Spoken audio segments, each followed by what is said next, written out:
গ্রামীণ সংস্কৃতি এবং নান্দনিক দেশীয় ঐতিহ্যের বিকাশের জন্য রংপুরের একটি সুখ্যাতি রয়েছে সারা দেশে, এবং সেই সুখ্যাতির প্রমাণ বৈশাখী শোভাযাত্রা এলেই দেখা যায় রংপুরের সড়ক জুড়ে। আজকে তার ব্যতিক্রম হয়নি। 1433 বঙ্গাব্দ বরণের জন্য যে আয়োজন, সেই আয়োজনের সম্মুখ সারিতে রয়েছে যেই লাঠি খেলা, সেটি কিন্তু বাংলাদেশের এক সময়কার প্রত্যেক গ্রামে গ্রামে বিশেষ অনুষ্ঠান আয়োজন কিংবা বিশেষ ধরনের আনন্দ উল্লাসের জন্য তৈরি করা, এবং সেইটি কিন্তু কালের বিবর্তন একেবারে হারানোর পথে।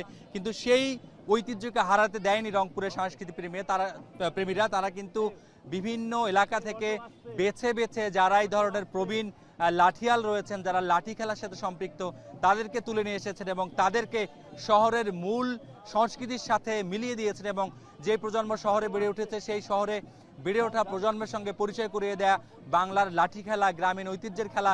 এবং এই যে বিলুপ্ত প্রায় এই প্রজন্ম, যেই প্রজন্মের পর হয়তো বা নতুন কোনো প্রজন্ম আর এই লাঠি খেলার সাথে সম্পৃক্ত হবে না, এই শেষ প্রজন্ম হিসেবে তাদের যে স্মৃতি সেটি বাঁচিয়ে রাখার যে চেষ্টা, সেটিকে কিন্তু সাধুবাদ জানিয়েছেন রংপুরের সংস্কৃতি প্রেমী এবং বৈশাখ উদযাপনের জন্য আসা ব্যক্তিবর্গ।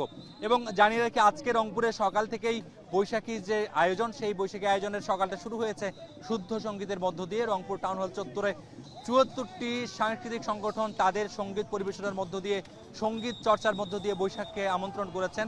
সেখানে উচ্চারিত হয়েছে এসো হে বৈশাখ এসো এসো, সেখানে উচ্চারিত হয়েছে অগ্নি স্নানের সূচি হোক ধরা, সেখানে উচ্চারিত হয়েছে লালন হাসন বাউল জারি সারি কিংবা ভাওয়াইয়া গানের সুর। এবং এরপরে সকাল 10:30টার কিছু পরে রংপুর টাউন হলের যেই মাঠ, সেখান থেকে সাংস্কৃতিক কর্মীরা জড়ো হয়েছে রংপুরের প্রাণকেন্দ্র রংপুর জেলা স্কুল মাঠে। সেখান থেকে যেই মনজ্ঞ আনন্দ শোভাযাত্রা, বাহারি রং, বাহারি পোশাক এবং বাহারি ধরনের ব্যানার, ফেস্টুন, প্ল্যাকার্ড এবং যে কারুকার্য খচিত নকশা, সেই নকশা দিয়ে কিন্তু সাংস্কৃতিক কর্মীরা হাজির হয়েছেন।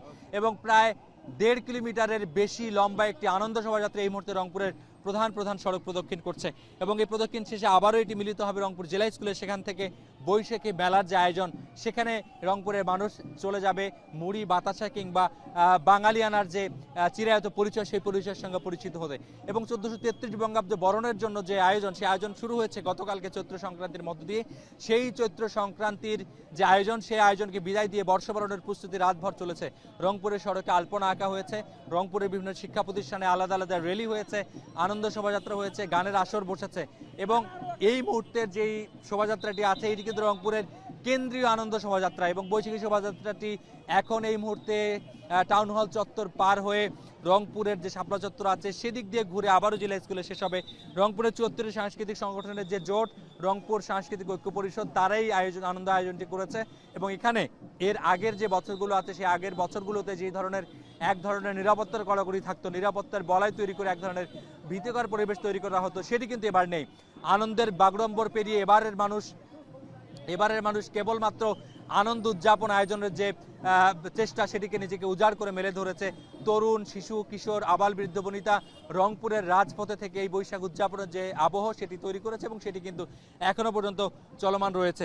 এবং আজকের যে আয়োজন, সেই আয়োজনের শেষ ভাগে বিকেলবেলা মেলায় মুড়ি, বাতাসে এবং আনন্দ আয়োজন। সেই মুড়ি মুড়কি ভোজ, চিড়ার যে আহার, সেটি গ্রহণ করার আগেই দুপুরের দিকে আসলে পান্তা ইলিশ, শাক পাতার ভর্তা কিংবা মাছ শুটকির ভর্তা দিয়ে যে ভোজন, সেটিও রংপুরের বিভিন্ন জায়গায় হচ্ছে। আমরা দেখছি কারমাইকেল কলেজ, বেগম রোকেয়া বিশ্ববিদ্যালয় এবং রংপুর টাউন হল জেলা স্কুল, প্রত্যেক জায়গাতে একই ধরনের আয়োজনের মধ্যে দিয়ে বৈশাখকে আনন্দঘন পরিবেশনের বরণ করা হচ্ছে।